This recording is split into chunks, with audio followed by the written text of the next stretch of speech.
नमस्कार. श्री गणेशाय नमः. श्री कृष्णाय नमः. ओम नमो भगवते वासुदेवाय.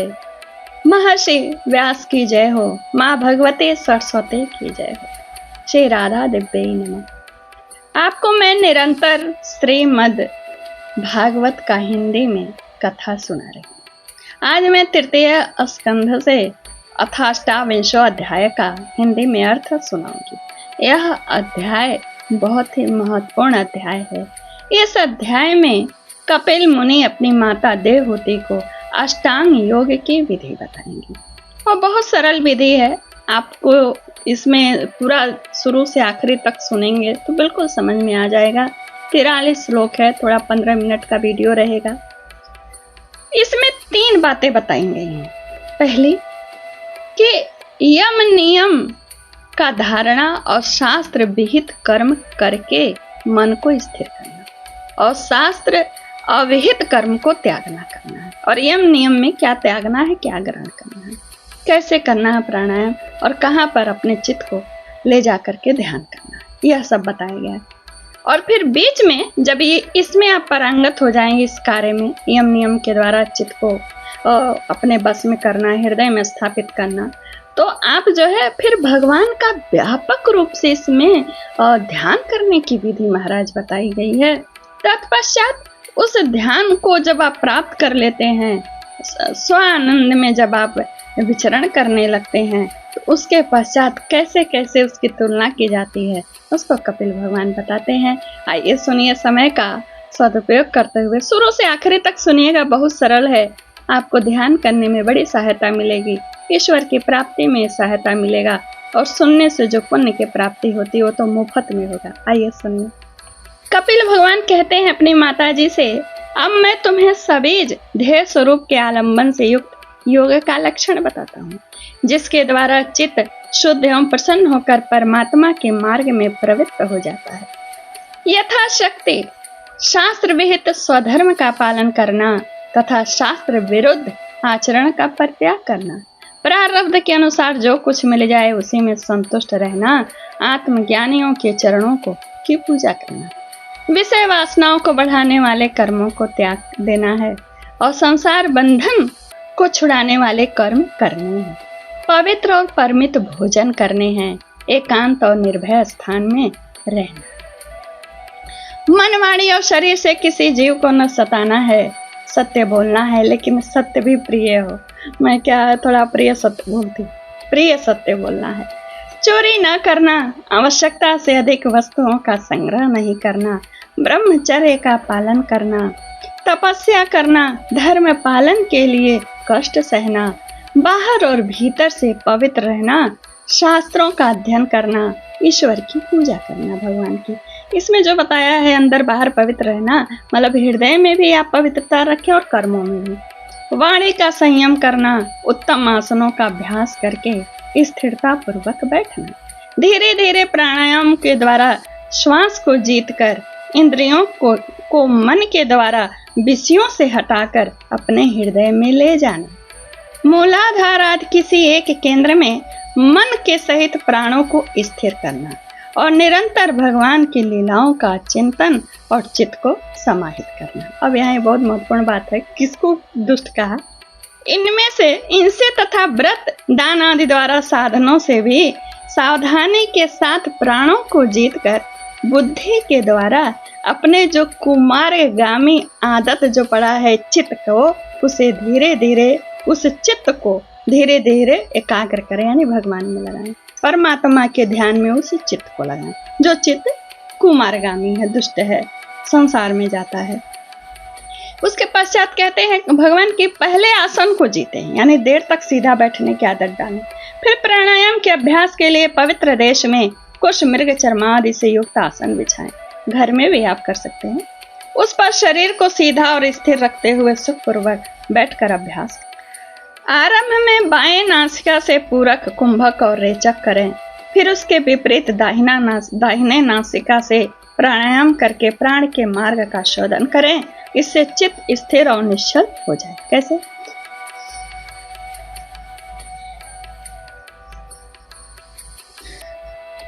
जिस प्रकार वायु और अग्नि से तपाए हुए सोना अपने मल को त्याग देता है, उसी प्रकार जो योगी प्राणवायु को जीत लेता है उसका मन बहुत शीघ्र शुद्ध हो जाता है।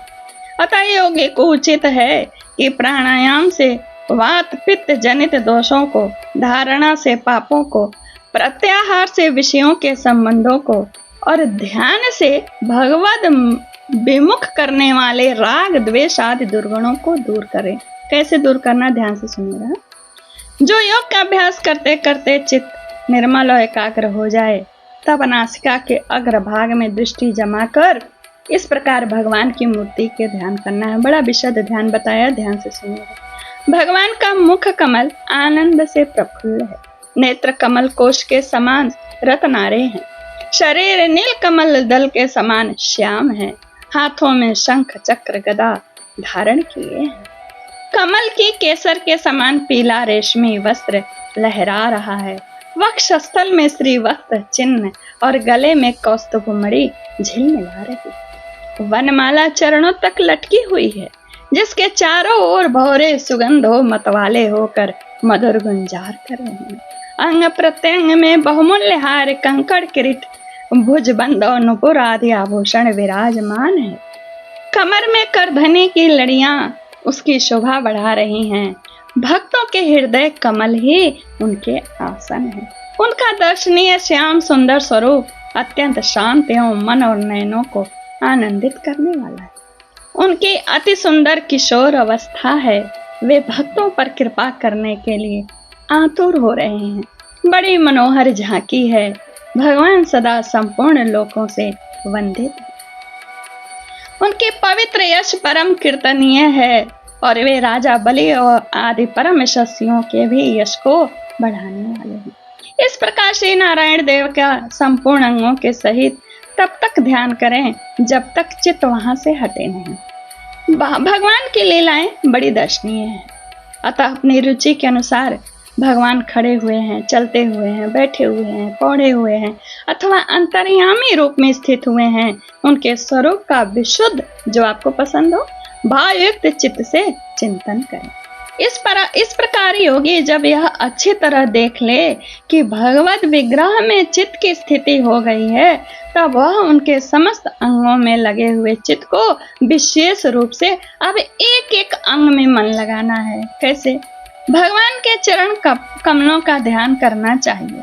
वे वज्र, अंकुश, ध्वजा और कमल के मंगलमय चिन्हों से युक्त हैं तथा अपने उभरे हुए लाल लाल शोभा में नख चंद्र मंडल की चंद्रिका से ध्यान करने वालों के हृदय की अज्ञान रूप घोर अंधकार को दूर कर देते हैं। श्री चरण इन्हीं की धोवन से नदियों में श्रेष्ठ गंगा जी श्री गंगा जी प्रकट हुई हैं, जिनके पवित्र जल को मस्तक पर धारण करके मंगल स्वरूप महादेव जी और भी अधिक मंगलमय हो गए हैं। वे अपना ध्यान करने वालों के पाप रूप पर्वतों पर छोड़े हुए इंद्र के वज्र के समान भगवान के इन चरण कमलों का चिरकाल तक चिंतन करें। हाँ, पाप रूप पर्वतों पे ये अपना ध्यान करने वालों के पाप रूप पर्वतों पर छोड़े हुए इंद्र के वज्र के समान हैं और भगवान के इन चरण कमलों का चिरकाल तक चिंतन करें, यानी हमारे पापों को नष्ट करेंगे ये चरण कमल। भव भयहारी अजन्मा श्री हरि की दोनों पिंडलियों एवं घुटनों का अब ध्यान करें, जिनको विश्व विधाता ब्रह्मा जी की माता सुर वंदिता कमल लोचना लक्ष्मी जी अपनी जांघों पर रखकर अपने कांतिमान कर किसलयों की कांति से लाड़ लड़ाती रहती हैं। भगवान के जांघों का ध्यान करें, जो अलसी के फूल के समान नील वर्ण और बल की निधि हैं तथा गरुड़ जी की पीठ पर शोभायमान है। भगवान के नितंब बिंब का ध्यान करें, जो एड़ी तक लटके हुए पीतांबर से ढका हुआ है और उस पीतांबर के ऊपर पहनी हुई स्वर्णमय करधनी की लड़ियों को आलिंगन कर रहा है। संपूर्ण लोकों के आश्रय स्थान भगवान के उदर देश में स्थित नाभि सरोवर का ध्यान करें। इसी में से ब्रह्मा जी का आधारभूत सर्वलोक में कमल प्रकट हुआ है। फिर प्रभु के श्रेष्ठ मरकत मणि सदृश दोनों स्तनों का चिंतन करें जो वक्षस्थल पर पड़े हुए शुभ्र हारों की किरणों से गौरवर्ण जान पड़ते हैं। इसके पश्चात पुरुषोत्तम भगवान के वक्षस्थल का ध्यान करें जो महालक्ष्मी का निवास स्थान है और लोगों के मन एवं नेत्रों को आनंद देने वाला है। फिर संपूर्ण लोकों के वंदनीय भगवान के गले का चिंतन करें जो मानव कौस्तुभ मणि को भी सुशोभित करने के लिए उसे धारण करता है। समस्त लोकपालों की आश्रयभूता भगवान की चारों भुजाओं का ध्यान करें जिनमें धारण किए हुए कंकण आदि आभूषण समुद्र मंथन के समय मदराचल की रगड़ से और उजले हो गए हैं। इसी प्रकार जिसके तेज को सहन नहीं किया जा सकता उस सहस्त्र धारों वाले सुदर्शन चक्र का तथा उनके कर कमलों में राजहंस के समान विराजमान शंख का चिंतन करें। फिर विपक्षी वीरों के रुधिरों से सनी हुई प्रभु की प्यारी गदा का नाम है कौमुद के गदा का ध्यान करें। भौरों के शब्द से गुंजायमान वनमाला का और उनके कंठ में सुशोभित संपूर्ण जीवों के निर्मल तत्व स्वरूप कौस्तुभ मणि का ध्यान करें। भक्तों पर कृपा करने के लिए ही यहाँ साकार रूप धारण करने वाले श्री हरि के मुख कमल का ध्यान करें जो सुघड़ नासिका से सुशोभित है और झिलमिलाते हुए मकराकृत कुंडलों के हिलने से अतिशय प्रकाशमान है।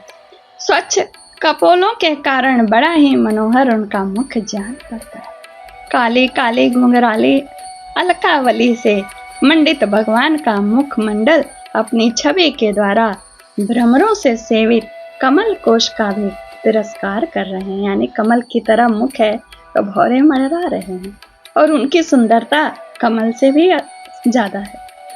उसके कमल सदृश विशाल एवं चंचल नेत्र उस कमल कोश पर उछलते हुए मछलियों के जोड़ों की शोभा को मात दे रहे हैं, यानी उनकी शोभा कम है, भगवान की आंखों की शोभा बहुत है।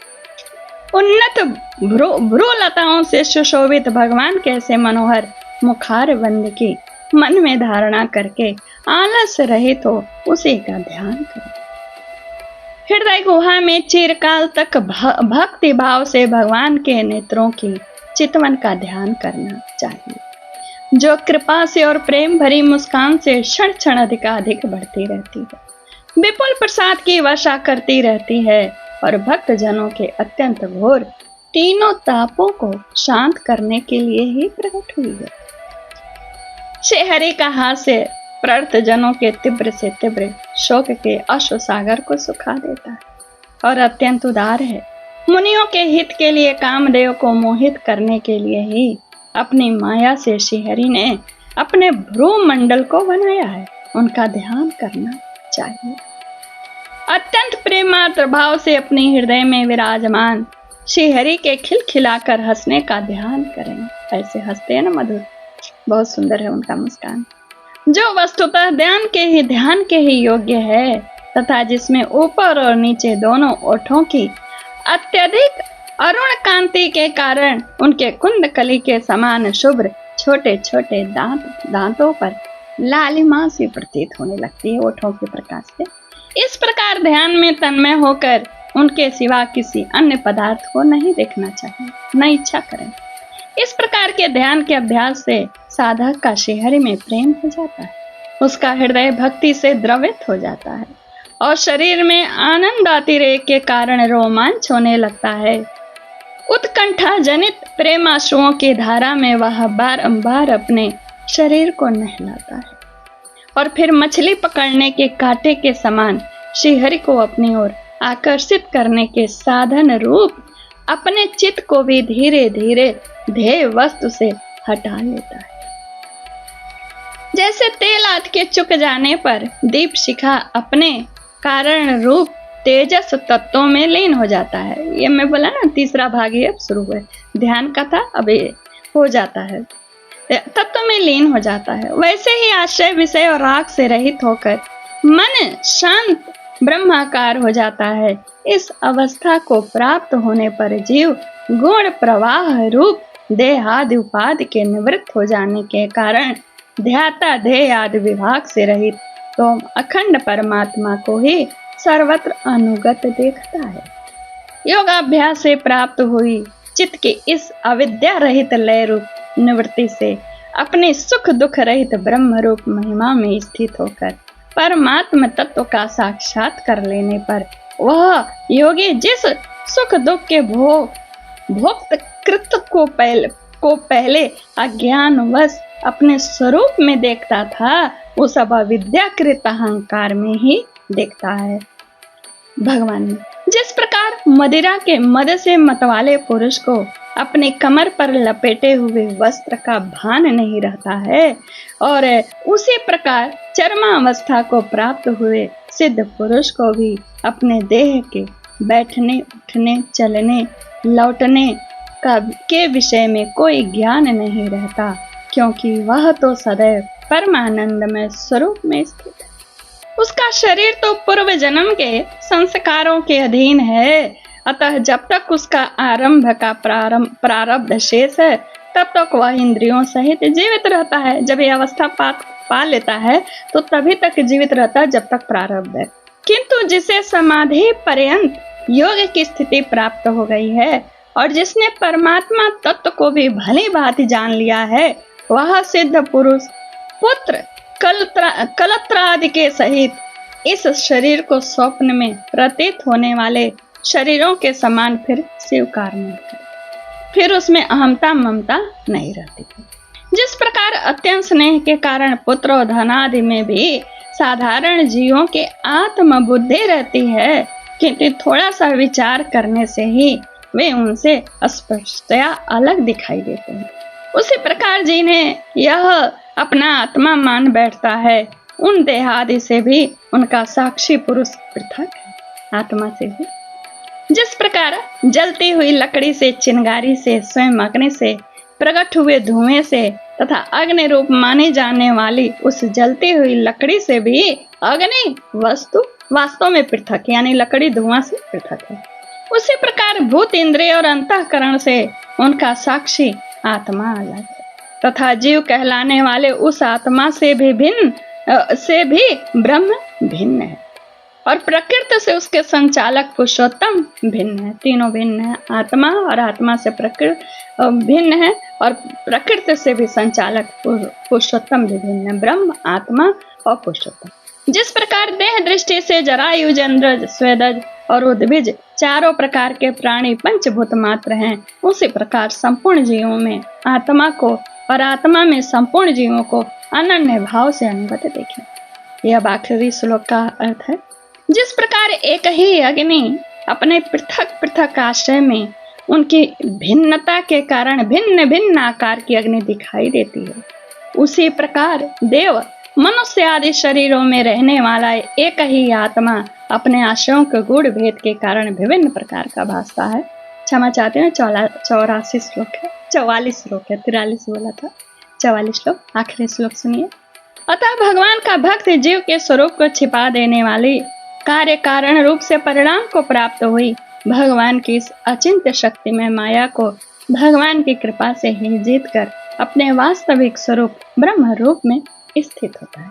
बहुत आसान है, कैसे करना है आसान से समझाया है कपिल मुनि ने अष्टांग योग को, माता जी को।